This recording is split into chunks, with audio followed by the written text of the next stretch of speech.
Good evening. We're opening the March 16th, 2017 regular meeting of the Littleton Zoning Board of Appeals. We're in room 103 at 37 Shattuck Street. It's 7:15 PM. We have a quorum. We have our regular members present. The purpose of the meeting tonight is to discuss some proposed bylaw revisions that will be heard in a planning board meeting next week, so I thought it would be incumbent on the board to meet to discuss this, since it affects regulations that we've been dealing with. I don't believe we have any applications for tonight, so this is just mail administrative matters and review. Should we start with the mail and any administrative matters? There is none. No mail, no minutes, and no correspondence. Okay, so the only thing. I don't know if it's administrative, but what's happening with any new alternates appointed? So one applied, and I don't know if the selectmen have met with them. I haven't even got the name or the paperwork, but we just got word that one had applied. We just got the resignation letter from Roseanne, so then that will go in for another replacement. Okay. So one of the matters pending before the planning board is a proposal to amend the zoning bylaw. The history, as I understand it, to amend the zoning bylaw for accessory dwellings. The history of this, as I understand it, is that they have been working with the Master Planning Committee to identify needs in the town of Littleton, one of which is alternative housing options, especially for empty nesters and seniors who are sort of phasing out of the affordability of their homes in Littleton with the rising taxes. So one option that was brought to the attention of the planning board by a housing specialist who was retained on a grant, one option was to amend the accessory dwelling bylaw to allow accessory dwellings as of right. And a second option that we may or may not want to discuss tonight is increased density for units that would encourage senior residential living. They would be either singles, duplexes, triplexes, or assisted living and congregate living type arrangements. And that would increase density of those types of structures all over Littleton in any zone. So the one that's particularly important to this board, I think, is the accessory dwelling bylaw, because we've operated historically with our, there has to be a functional relative or a functional dependency. We've operated with, requiring Board of Health review, and we've operated with requiring parking sufficient for the cars and renewal every 3 years to make sure that the functional dependency exists. And we've had an awful lot of experience of deciding these and drawing on our experience. We have an idea of what the neighborhoods where these are being proposed worry about when they come before us. So the draft of the bylaw is in its third rendition. It's come around to you to all look at. And the real major things in this bylaw are they want to be able to allow these accessory dwellings as of right. That means that they would just go straight to a building permit. They wouldn't have to go before any board for permission. They've tried to keep the parking sensibility in it. They've tried to keep owner occupancy in it. They've taken out the functional dependency or the relative requirement. They've taken out the renewal requirement. And Mr. Bernie was asked to come here tonight because he has some comments on it. So I'd love to hear from him, and I'd love to hear from all of you. And then we'll see whether we want to make any recommendations to the planning board for their hearing. Great. Can I speak now? Yes. Well, good evening. My comments of this, historically, the accessory dwelling bylaw has been under the zoning board of appeals as long as I've been here, as long as and I would believe that if there's any alterations to be made or any amendments to be made, it should be through that particular bylaw that's under the purview of the Board of Appeals. The reason why I say that is for practicality reasons only. I mean, I serve the board and I have to enforce the zoning bylaw. I also understand that if we go with the accessory dwelling bylaw that's being proposed, it becomes a two-family dwelling.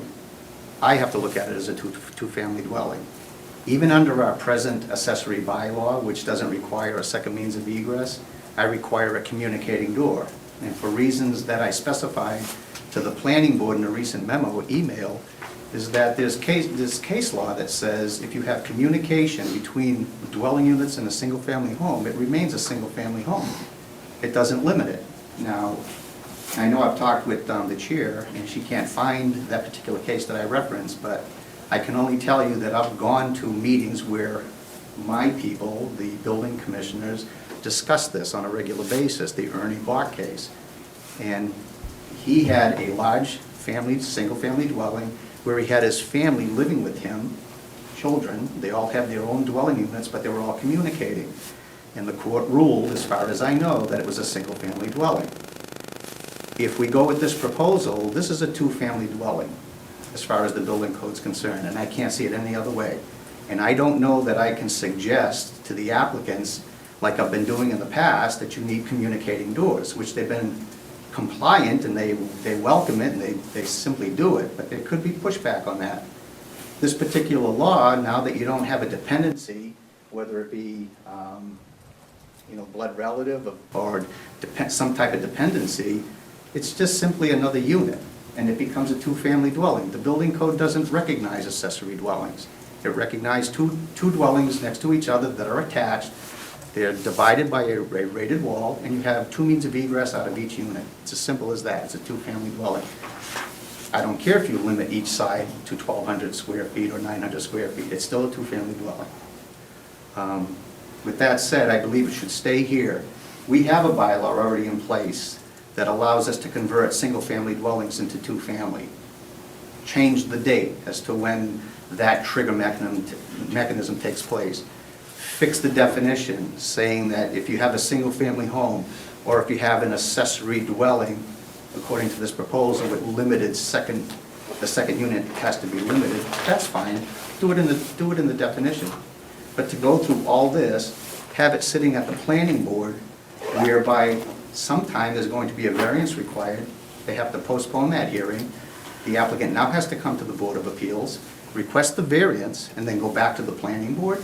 I mean, that's 3 trips, where it's usually done under 1 trip in front of your board. I'm sure I got more to say, but I'll think about it as we go along. Well, the situation you described about the communicating door has come up in the last few years on the woman on Goldsmith. Exactly. And she did not want the communicating door, and the solution was just to provide a second means of egress. Really? But that creates a two-family dwelling. That was a Well, two-family I know, conversion. I know. That was And- gate-wise okay. And I guess I'm sort of, because I have in the past had my house as a two-family. And and let's have the real estate attorney tell us, once you have a two-family, you can condo it. Of course you can. Yeah, it's just a way of subdividing your property. Again, the building code Yeah. doesn't recognize condos. Right. It recognizes 1, 2, It 3, or 4 recognizes the structural aspects of it, however, real estate law recognizes the condominium form of Right. ownership. I think the town should take that into consideration, where you have a single-family home, accessory dwelling, the next time it turns around, it's condoed and there's 2 owners on that property. I have 2 very serious issues which address what Roland was saying with this bylaw. The first is, right now, an accessory dwelling, folks come to us. Their neighbors are invited in and are made aware of what's going on. The neighbors have a chance to give input. The neighbors have a chance to respond. By the planning board putting it under their purview, it's just a concentration of power, which to me takes away from the neighborhood's ability to have input and have say in what goes on. The other issue I have is this really turns the entire town of Littleton into 2 families. And I don't want to live in a neighborhood surrounded by 2-family homes. 2-family homes tenants are not the same. As a real estate broker and a property manager, I can tell you, tenants are not the same as owners. Tenants do not treat their neighbors the same way owners do. And there may be an owner requirement to live there. That doesn't mean that they'll keep track of their tenants or control their tenants or even who's going to police whether or not the owner lives there.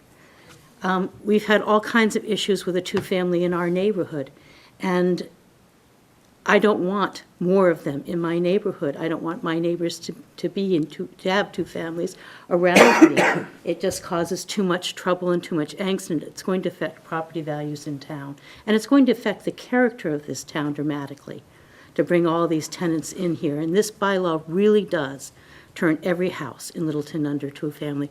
Where we're looking for elderly and a dependent care facility situation, this board grants them 100% of the time. Whenever there's a dependent care, this board says yes.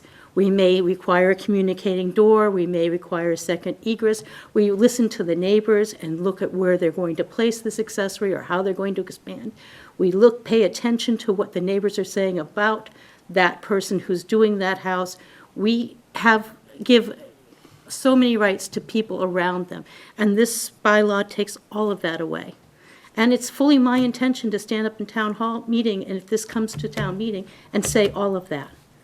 I think you're correct. The town has chosen, as long as I've been here anyway, to restrict two-family dwellings. They've always done it. Every town around us For does. whatever reason it is.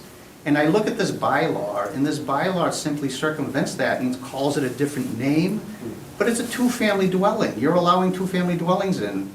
And unless you do something to correct that, or just go to town meetings and say, we're proposing a two-family dwelling, I mean, call it what it is. It's quacking like a duck. It looks like a duck. It's a duck. And what Jeff says is very true. Once it's a two-family dwelling, there's nothing to stop them from condoizing. So now we have two separate buildings. We recently had that issue before this board where we had two buildings that were together, that were separate, and were sharing a piece of property and were condos, and they wanted to become separate units. And we allowed that because it made sense. So suddenly people are going to be coming up in front of us with a two-family saying, I need to sell my side, I need to move on, and we will be condoizing them. And legally, by right, they may have a right to do that if it's a two-family.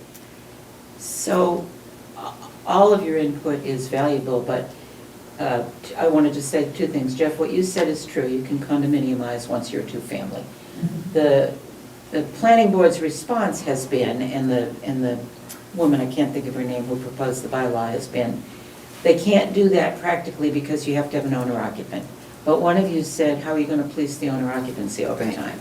So that's a real-time problem, and we've seen it over and over again. And in fact, I'm playing that game in Amherst right now. They've caught me after 3 years. My son's no longer there, and I have to now register as a rental. But it does. It takes a building department years to catch up to that. With So our present bylaw, that's a problem. I'm and- having trouble. I And you know, said- there's a lot of accessory Right. structures out there that don't come Yes. back Right. every 3 years. Yes. And And you there's a s- lot of them rented, quite frankly. Yeah. The in-law has moved on, Yeah. the property has Yeah. been sold. That's what he's saying. And, I mean, a lot of them are rented and are inhabited by tenants. But, in that case, they're not legal. People are very aware of the fact that that's not a legal situation. And I think owners really watch it because they know that they could be shut down if the neighbors complained. This bylaw would take away that restraint. So you also said these will pop up all over town, and the planning board's argument, I've sat in on all the meetings, that's why I'm commenting. Planning board's argument and the housing agent's argument has been, our septic systems will prevent that from happening because we have limits on our septic systems. But I think there's a lot of ways around that too, and that's giving me some concerns. I think you have to look to the future, where we're not always going to be on septic systems. Yeah. We're going to have town sewer, it's gonna start in the middle of town, and it's gonna eventually spread out.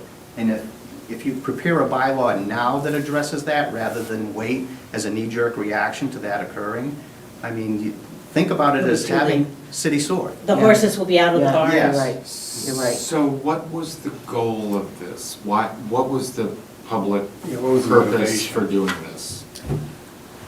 They want elders who want to stay in their homes to have options to generate some rental income to help them with the tax bills, and perhaps even to have somebody on site, on hand, who might be able to watch over them. And conversely, they want elders who can't stay in their homes to have options to move into a unit that may or may not be a family owner occupied situation, but would give them a rental option that's cheaper. Now, my answer to that is, we have never at this board enforced the familial requirement. No, We've always functional said any dependency. functional dependency. Dependency. So if an elder needs financial help or people help, doesn't matter if they're related or not, we've always said yes to that situation.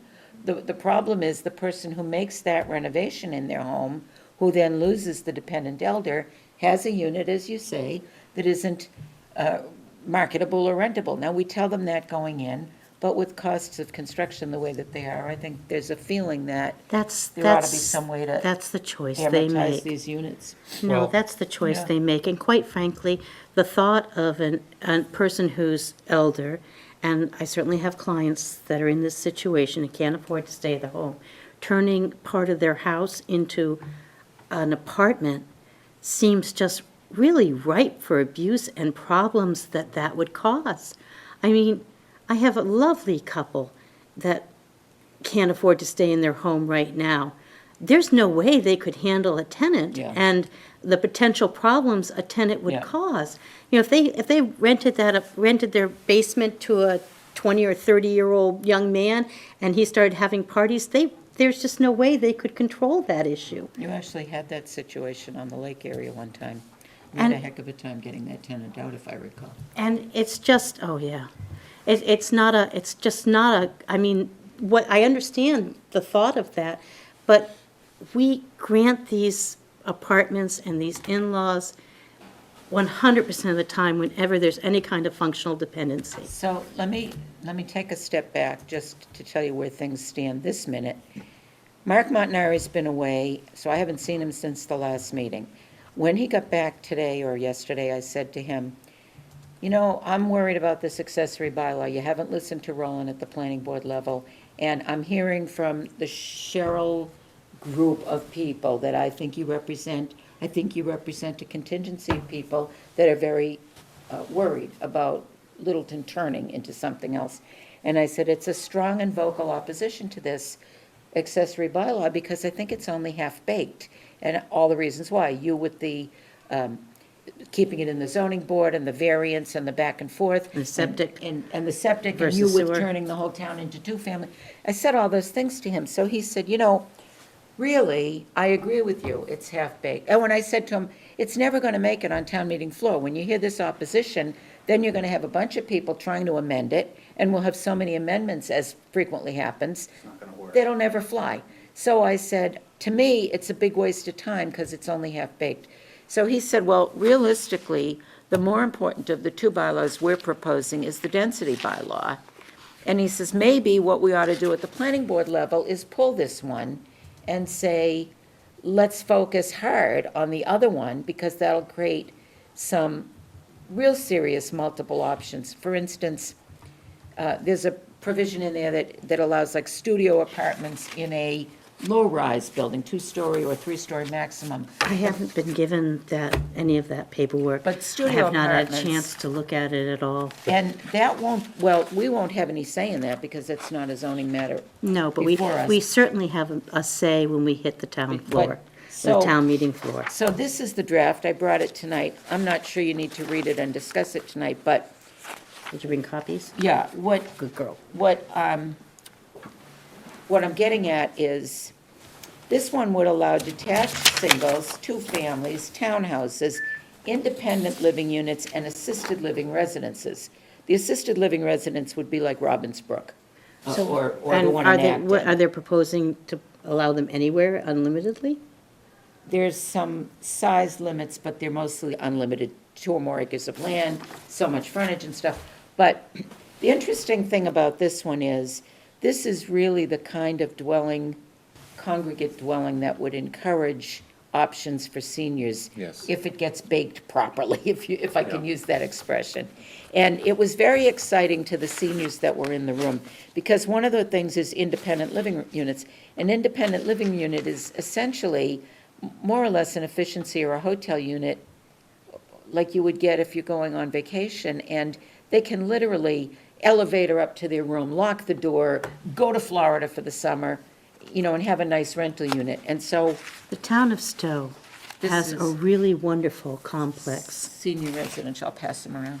The town of Stowe has a really wonderful complex, which is 55 and older, which has elevators and some garages, and literally there are apartments condos that people own.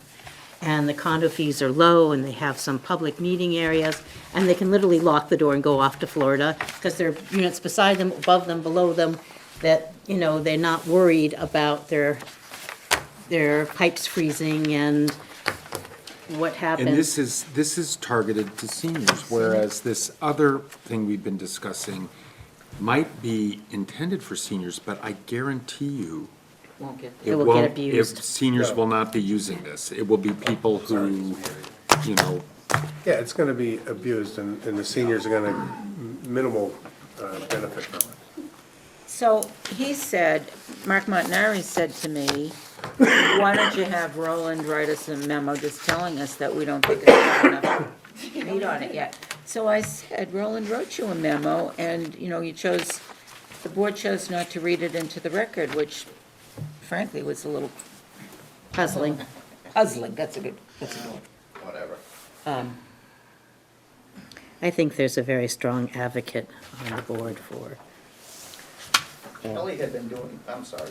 Shelley had been doing some research regarding other towns and how they handle accessory dwellings. And she found that the thrust in those towns was to create affordable housing. And that may be just a thought and just something to throw out. But we attempt in this town, now that we have over our 10%, to maintain our 10%. And if you're going to have some type of secondary unit, why couldn't it be some type of affordable housing that we could put towards our inventory? And that may be, under a definition, restricted to over 55, maybe. Westford built, the town of Westford actually bought land, and actually they themselves built a complex right near 495. I'm not sure that's just low income or 55 and low income, or over 55 and low income, or I'm not quite sure how that works, but. low income. Just low income, but, it really, we have a housing authority that's been dying to do something. I mean, let's, It's all in your definition. Once you decide you're gonna have accessory dwelling, like we already have, and we have a definition for it, if you choose to change it, modify it. Restrict the second unit to a certain size, restrict it to over Chelmsford is- 55. Restrict it in the definition, but we don't need a complex bylaw to do something very simple that we already have structured. in Chelmsford, the accessory dwelling must be less than 600 square feet. I've done numerous projects in other towns for accessory dwellings. First of all, there is almost always the functional dependency. It's not like you can build a, second unit. They typically do restrict square footage. They do restrict the amount you can add relative to the size of the house. Newton in particular has a really complicated, it's called RAAP, and it's very, very complicated, and it does require like a planning board review. But, so the elements of what they're proposing, I think, are present in other towns. I just think that there's unintended consequences, and it's really not going to help a significant amount of seniors. First of all, I don't think seniors want to move into someone's basement, or, converted garage, or, whatever. And I agree with you, after having had a two-family and managing tenants for many years, I don't do it anymore, I had, Sherry reminded me, I'd forgotten about that situation. I had a situation where there was a tenant in an in-law apartment, and he was abusive towards the owners, and getting him out of there and it was to the point where it drove that elder out of their house. They had to move to get rid of him, kind of thing. And it's just not a good situation. It can be not a good situation. But we can have a functional dependency rule like we do. And it's lovely the way it works, that the neighbors are notified, have an opportunity to come in and have their input and say to us, gee, this, if you bump it out this way, it's going to interfere with my view, it's going to be a problem. Or gee, if you make it this big, it may not just be the son living there, it may be the son and 50 of his friends. You know, they have this opportunity to say these things, which the bylaw would take away. Okay, so it's clear we're all totally opposed to this. Is the planning board going to pull it, or are they still going to go forward with it? Can we send a report to the planning board? We can Voicing our decide concerns. as a group to voice concerns and send it to the planning board. Alan, I haven't heard from you. Yeah, I mean, I don't see any advantage of going forward with this new bylaw this proposal. I think that the way it is now and the way we've addressed these kinds of issues has been fine. I don't see no reason to do anything different. I think the functional dependent aspect of this is important and useful. It makes sense, and I don't see any reason to turn it into a mass rental situation and environment. I just don't see it. So the other aspect of this is, we do allow two families in town, and we've set it based on the date of construction. So Roland's point, well, if you want to increase two families, change the date, or create other criteria, create a square footage, minimum square footage of an existing property or something. So that at least is more straightforward than people sort of wiggling around and, ending up with a two-family house. So here's where I'm getting stuck, and I think we have people who have had the accessory dwelling need, and they've spent the money and they've added on, and now they're stuck with an accessory dwelling they don't know what to do with. So is there a way that we can accommodate a housing need in town by a reuse or a repurposing of these accessory dwellings, maybe by expanding the definition of functional dependency, so that, for instance, there was one in town where the elder passed away and the client had young kids. So I said to him, as far as I'm concerned, if you move in someone who's home at 3:00 to greet your kids coming off the bus, that's a functional dependency. And you can get rent from that party, and that party is taking care of a school problem that you have. So I'm willing to expand the definition of functional dependency. I don't even think we need to expand the definition of functional dependency, because we've always already defined it very liberally. Very liberally. I think we're all set. I think trying to, someone who puts one of these accessory dwellings in their house for a relative understands that that's the risk they're taking and that's the expense they're taking. And frequently, it is the elder. It frequently is the elder or the person who is needing of the functional dependency who pays for it. So if the elder then passes on, I don't see that it's a punishment to the person living there to have to not rent it out. I don't think that person should just be allowed to rent it out because it exists. Going in, they knew it was not a tenant situation. So tell me about the communicating door. What am I not understanding when you say that? It's the building code. The building code recognizes two independent dwelling units non-communicating according to the case law, which we can't find, but according to that case law that I'm aware of, that if you don't have the communicating door, you have a two-family dwelling. Each dwelling unit has to have two independent means of egress, and it has to have a fire separation between the two. That goes from the foundation all the way up to the underside of the roof deck. The situation on King Street with. Oak Hill Road is a two-family. perfect example, because that was a brand-new home. They asked for accessory dwelling almost the same size, and it's a true two-family, and I had to beg them to put a communicating door in, and they offered to do it, and they also put a fire separation wall, because they told me eventually it's gonna be a two-family. Is that the one where it was like a big ranch house? Yeah, no, is it a big ranch? There was someone who came before us, and it looked like a two-family. It is a two-family with a communicating door. Yeah. But isn't that the woman who said, we said you satisfy the pre-51 bylaw, make it a two-family, and she went home to make it a two-family but had to build the firewall. That's what and we she did. didn't have the money for the firewall or want to do that much construction. So she came back again, and you had said it can be an accessory dwelling with a communicating door, and she didn't want the communicating door. Exactly. Wasn't that the one we But, went back? She did put in the she did community- put, I think she put in the door, but she was able she also put in a second means of egress. 'cause Right, there so was- it was a lock You know, off. that's just a Band-Aid, what I'm asking them to do, that communicating door, You because can the lock it from communicating both door sides. You can lock it doesn't from work. both And you doors. can always block it up. Yeah, they just, they got furniture in front of it, and it just doesn't work.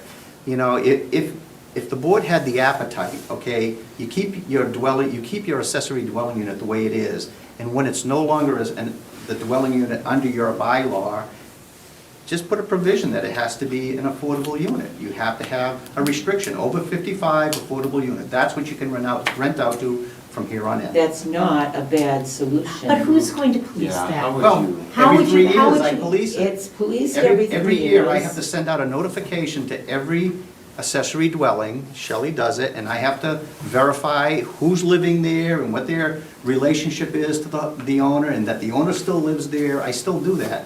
And how many quite- what percentage of responses do you get? 100.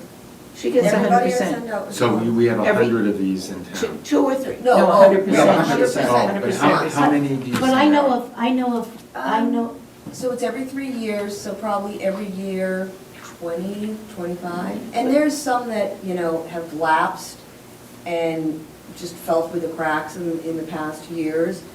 And it's not really our responsibility to say, do you still have it? But sometimes I'll just send them the letter to see if they send it back, and they still send it back. They And do. say, my And uncle they've lives come there, in here. so-and-so lives there. Now, you also have to understand also that people are gonna modify their homes whether I'm there or not. Yes. Right. There are 3-family, 4-family homes in this town that we're not aware of, that are functioning, and sooner or later, they go to sell that home, and they can't make the sale because they're in my office saying, please help me, I can't sell my home. And to me, it's more likely that someone with an accessory dwelling unit that isn't being used anymore is going to rent it under the table. Sure. But if you give them the option of renting it as an over 55 or an affordable, and you give them choices, I think they would choose the legal way of going around it. Agreed. But how would you do the affordable? Who would determine the rent and? Well- logistics of it, just having, as a real estate broker, having helped many a person rent an illegal in-law to a tenant that was not related to them many times over the years. I know some too. I got to tell you, how are you going to police it? How are you going to judge it? How are you going to Okay, I make have sure an who's answer. down there that's really, they say this down there? Are they saying that their son is down there when really their son lives in the bedroom upstairs and the bottom half of their split entry is rented out to someone? I got to tell you, I know of that situation. But they're not true affordables. If you want to be counted as a true affordable, you have a program, and Keith Bergman, I'm sure, can fill you in on how that's regulated. If you want to be included on that inventory for the town, you have to pass certain criteria, and you're on a list. And that list is updated, Shelley's always updating that poor list for the state.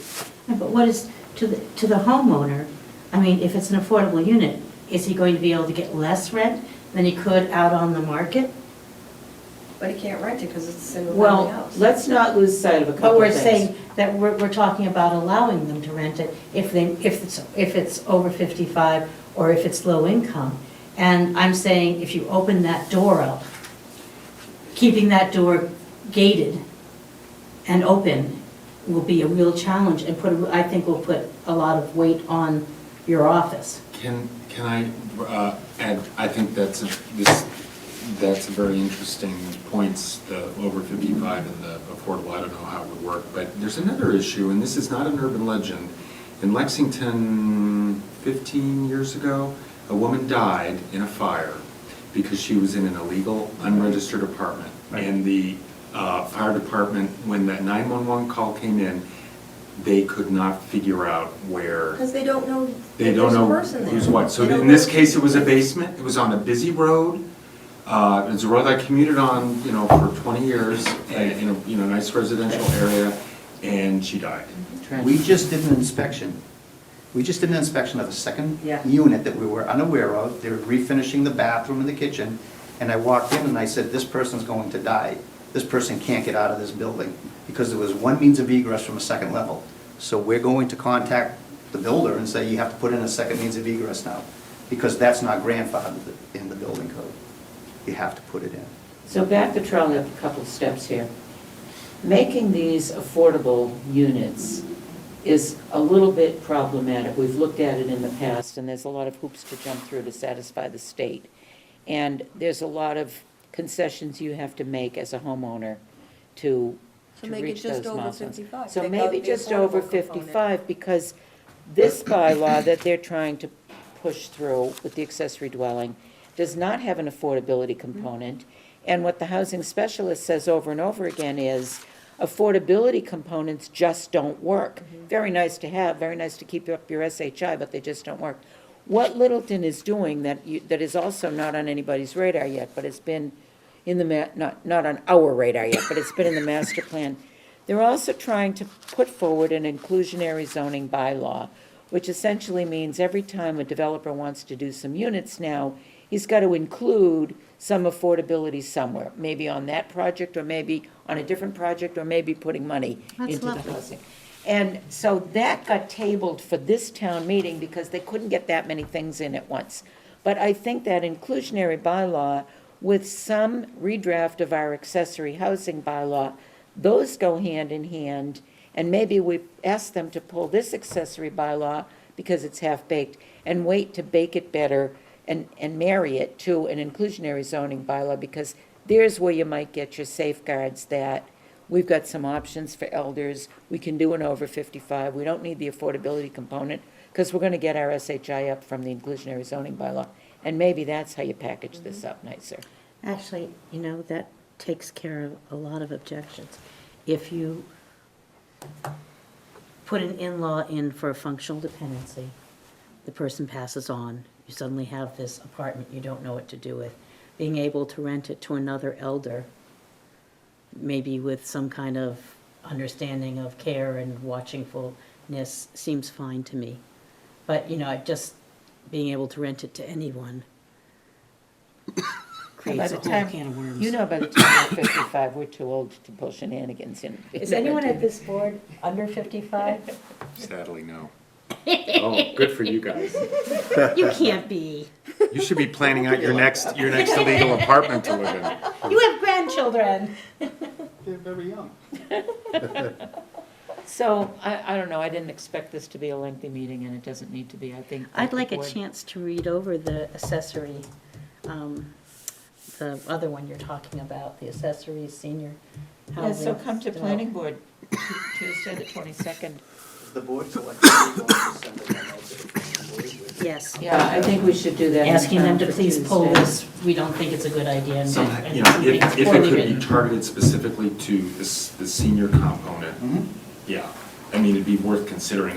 Still don't. But it think needs to be, it needs But- to be but this totally- is anyone- Well, and I this is think gonna in be a that, lot of the only college kids change and- that needs to be Yes. made is change what's allowed in that current definition. No, because we don't want it to go to the planning board. We don't want it to go to planning board. We want it still to stay come here and That's have. what I'm saying, don't, change the current one just to change what you're allowing, who can use it. Keep those other components in it and Our current zoning bylaw. the current zoning. They'd still have to come here for a special permit, Right. liberally Yes. granted, provided that they meet the criteria. Right.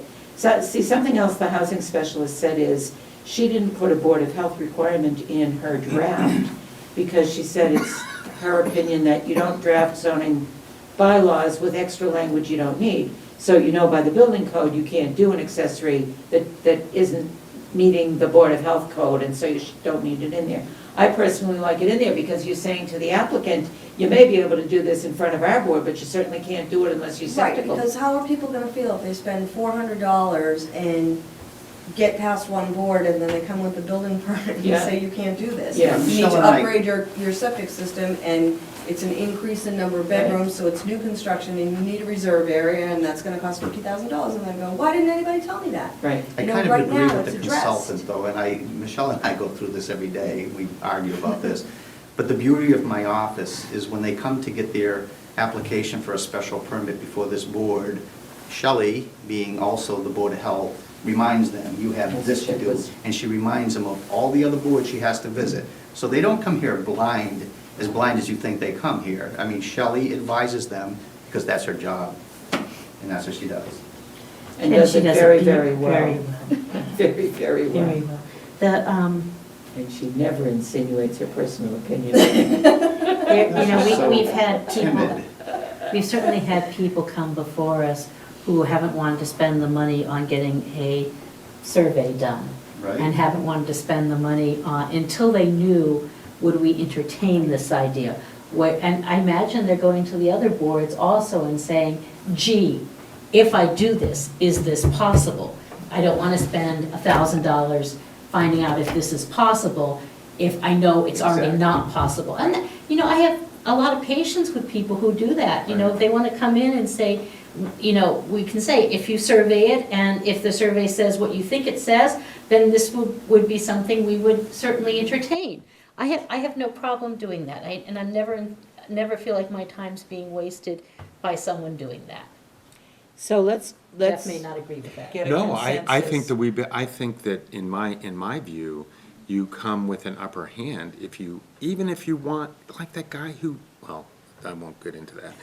But even if you have something that is a plan, instead of just waving your hands, we fall over ourselves to try to make it work. Yeah. But I'm not gonna fall over myself for someone waving their hands, you know? No, but you'll I think listen to it's to them. their advantage to get their ducks in a row. Well, especially So- with the change in the wording now, if it's a variance, you have to have a specific setback that you're Yeah. asking for, and you can't do that if you don't have a plot plan. You So- can't- Would our draft letter to the planning board ought to say something like, the ZBA discussed the proposed accessory dwelling bylaw, together with the Mr. building- Bernier. Yeah, the building enforcement officer. You want to be the building inspector today, I want to be the commissioner. or? Building Building commissioner. Wanna be Building residing- Mr. commissioner, Bernier, like building that. commissioner. The building czar. Yeah, that works. The board has King Bernier? board has concerns about the following issues.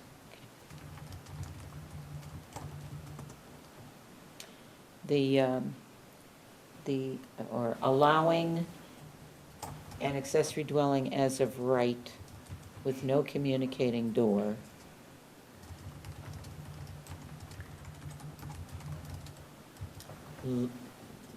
Lends itself to creating two-family dwellings 100% of the time.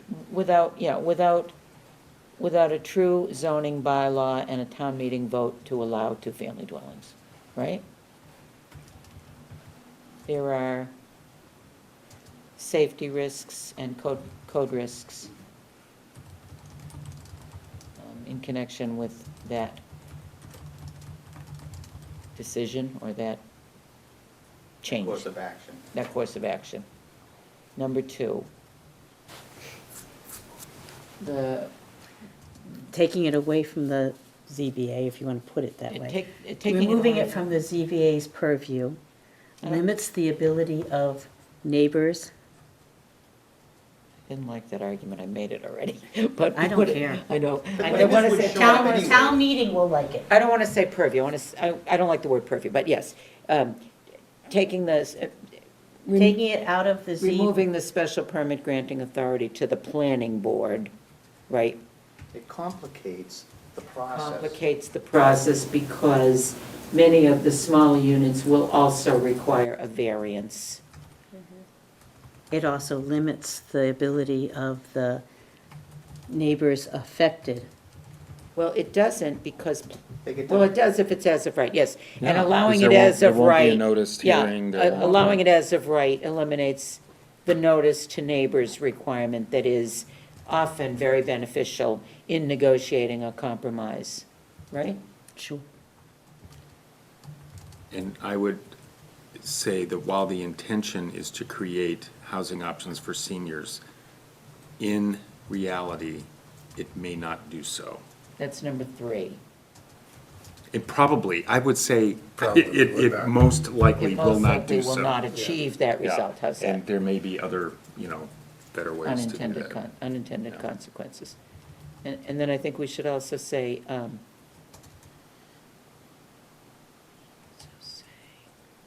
the current accessory bylaw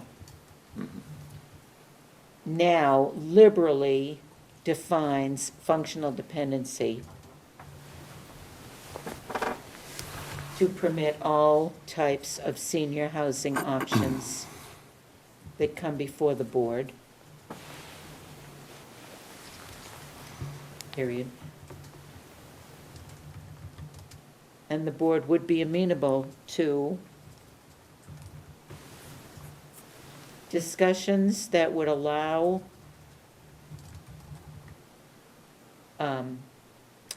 A tenancy with a 55 or yeah, older. a tenancy by a 55 or older. Make it 65. Well, 55 is the thing, 55 is the I got to live defined thing. somewhere. But I don't want to say, I want to say on the units that have expired, or on the units, the units that are no longer housing a family dependent, those owners can, the board would entertain an amendment to allow 55 and over to occupy a pre-existing, how about a pre-existing accessory dwelling unit? That makes more sense to me because that avoids the situation with a 20-some-year-old or a problem, And let's face it, people over 55 are a lot more boring. So We'll go to bed earlier, we except tonight. we would create all these accessory dwellings, and it would intensify the problem that you talk about these unused, which will create a huge pressure to use them for non-dependent purposes. Yeah, let's say that. The board is worried that The a density, proliferation of accessory units Potential by density. right will cause A strain. future planners to be pressured into allowing full two-family conversions and condominium conversions. How's that? it's also going to create a strain on our public Yeah. services. When you have a tenant, it will increase, Put down comma, straining public services. it will Yeah. strain the schools, strain the Yeah. police. When you have multifamily situations, you're much more likely to have needs for enforcement, fire, those kind of situations. Now, our present bylaw allows under 55 also. We have situations in town Oh, where sure. families have their children living That's- next that's door. But that's Functional the dependency. functional dependency. Exactly. We're saying, once the unrelated functional parties. dependency Yes. is gone, Yep. we should restrict it to over 55. I- One more thing I want to say, and There are all that kinds of is, situations where you can have a child that's handicapped. We do. We do, We have and it. there's no reason not to have that. Right. I Yeah, also the want to autistic- say, the building inspector also That one in Powers Road. opined, opined. I like that word, That, Bill O'Reilly. that if two-family housing options are to be encouraged, it could be achieved by amending section blah, blah, blah, the two-family conversion, to change the date from 1951 to a more recent date. We're not recommending that, though. No, but the building inspector opined that if you want to do two families, you could look at that bylaw That's what you want to do? and change the date. Then change the date, because we already have a structure to do it, and it's 1954, I think. So raise it, 1965, 1973, but we already have it I in think place, it's it works great. 51. 1953, 51. 51, I was close. I got one. Which, when they wrote it, was probably 1971. Yes, and that's the point I'm trying to make. But that's, And you can also amend your definition of single family. Plus, if you go to town meeting floor with a 65 date, there'll be 14 amendments running from 60 to 72. this whole bylaw is just, Anyway, I think that, Shelley, if you don't mind, and if the board doesn't mind, I'd like to just read it when you draft it, because I want to give Roland a little more credit than is in there. Just And- don't tone down our objection too much. No, I don't want to tone it down, I just want to make it plain English, Sometimes. grammatically correct. Sometimes What you're about, very do the nice. selectmen get a I copy of toned it this? down too much. I'll tell you what you guys need to do. Pardon? Let the whole board. We can. let We the whole should board copy see the it. selectmen, We can. because they'll be hearing We'll about ask to have it in their mail packets. it. Yeah. All right? Okay, can we make a motion to close the meeting? Anybody have any? Do we need a business? motion to send that letter? I don't think we need a motion Okay. to send a letter. We've just, No, and we've asked that it be this sent was to a working selectmen session also. to send a letter. Okay, move we adjourn. Second, Second. all those in favor? Aye. Aye. Chuck is good.